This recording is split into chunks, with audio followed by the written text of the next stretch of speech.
Ever wonder how Pokemon evolved from simple pixel battles to the awesome Mega Evolutions and beyond? Today on Game Enjoy we're taking a look at what mechanics every Pokemon game brought to the franchise, starting with Pokemon Red and Blue and ending off with Pokemon Scarlet and Violet. Get ready to explore the features that transformed our Pokemon journey and shaped our memories along the way. Two games started it all and introduced us to Pokemon by creating a never-before-seen blend of role-playing game mechanics along with the collectible nature of trading cards. This hybrid approach sparked a cultural movement which captivated players instantly and set a new standard for role-playing games, all while paving the way to become the largest video game franchise in the world. These games are Pokemon Red and Blue, released in 1996. While these brought us the games as a whole, let's go over some mechanics that were introduced with them.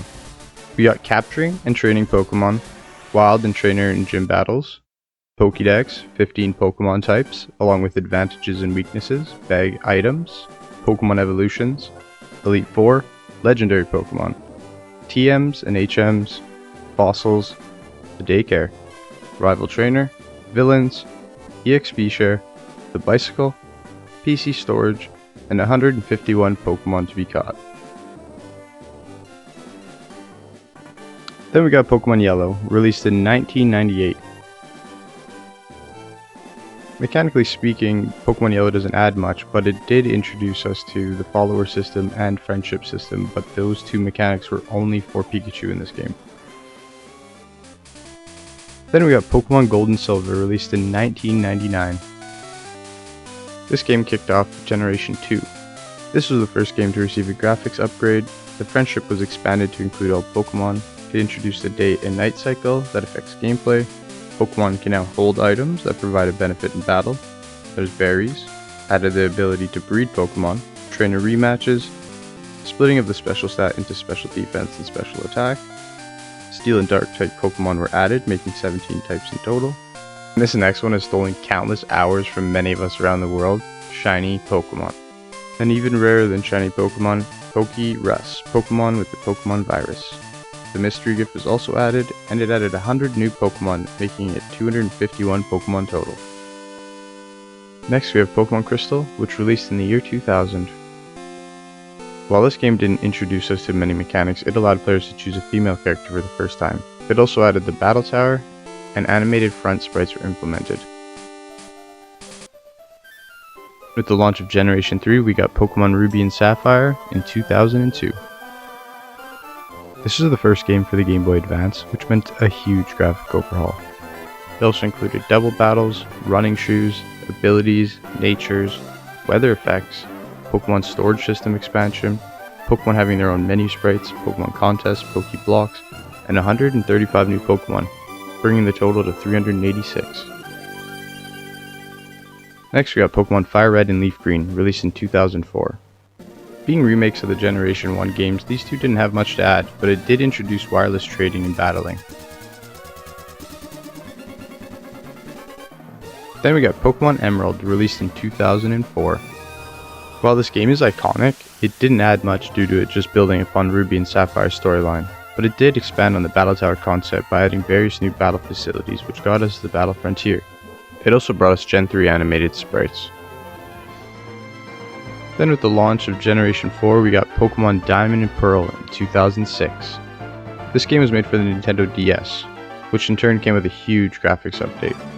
It also introduced us to the Global Trade System, the GTS, and online battles over Wi-Fi. Moves are now classified as physical or special based on the move itself, not the type, otherwise known as the physical and special split.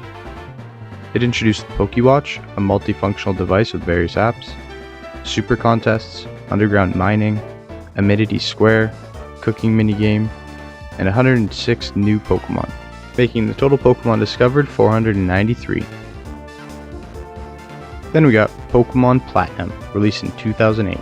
Just like Emerald, Platinum builds upon the storyline of Diamond and Pearl and doesn't add too much. It does add the VS recorder and new forms for Giratina, but that's about it.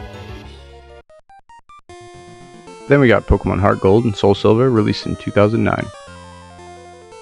Just like FireRed and LeafGreen, HeartGold and SoulSilver are remakes to the Gen 2 games, which means they don't include many new features. They did include the Pokewalker, which let us interact with the game while we weren't playing, and included an expansion to the Battle Frontier. Not long after that, we got the launch of Generation 5 with Pokémon Black and White in 2010, which introduced us to the changing seasons that affect gameplay and Pokémon encounters, triple battles and rotation battles, reusable TMs, the Sea-Gear, the X-Transceiver, Dream World, Extra Link, Pokémon musicals, blacklisted names for the first time, and 156 new Pokémon, bringing the total to 649 Pokémon discovered. And for the first time, we got a sequel, Pokémon Black 2 and White 2, launched in 2012. For the first time, the difficulty of the game can be altered, which is made possible by the Unova link. It also added a facility where players can battle gym leaders and champions from the previous games, known as the Pokémon World Tournament. It added medals, hidden grottos, and the beloved shiny charm. Then we got Generation 6, which came with Pokémon X and Y in 2013.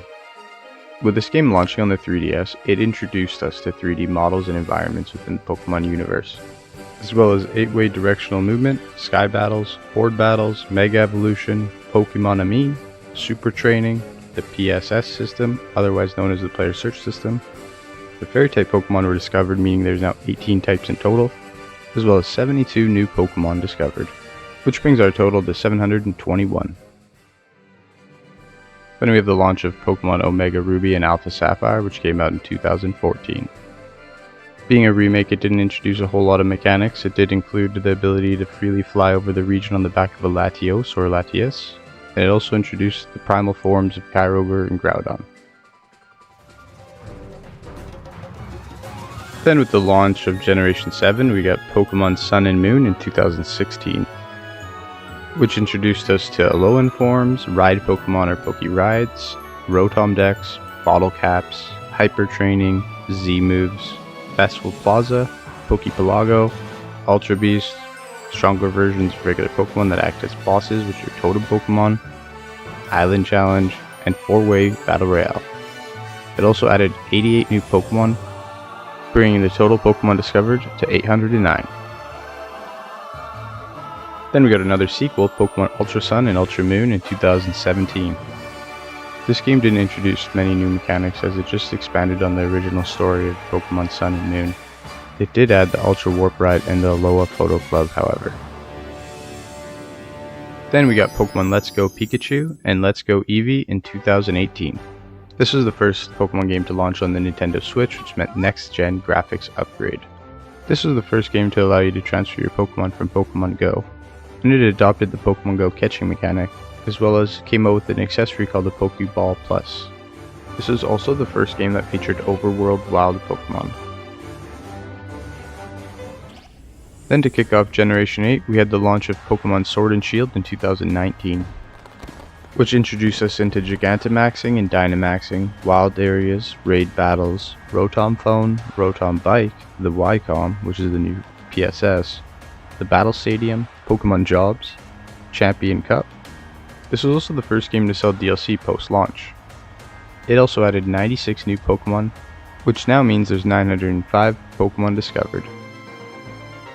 Then we had the launch of Pokémon Brilliant Diamond and Shining Pearl in 2021, which, in order to stay true to the original games, this game's graphics were tweaked to resemble the DS models with improved graphics. It did introduce us to the Grand Underground and the removal of HMs, as they could be used through the Pokémon Watch. And then we got Pokémon Legends of Arceus in 2022. This game wasn't really your typical Pokémon formula and instead focused on exploration and capturing Pokémon in their natural habitat. It did introduce us to Noble Pokémon, Alpha Pokémon, 16 Hisuian forms, and 7 new Pokémon, bringing our total to 913 Pokémon discovered. After that, we got the launch of Generation 9, which came with Pokémon Scarlet and Violet in 2022. The mechanics this game introduced were Terra Pokémon, Terra Raid Battles, a fully open world game, Paradox Pokémon, auto battles, character customization, non-linear gameplay, sandwiches. It also allows you to play as your Pokémon in the Synchro machine. And it also added 113 new Pokémon, making our final total of Pokémon discovered 1,025.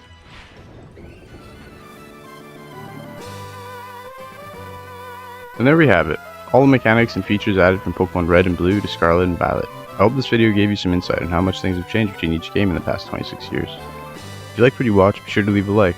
Appreciate you watching, and I'll catch you in the next one.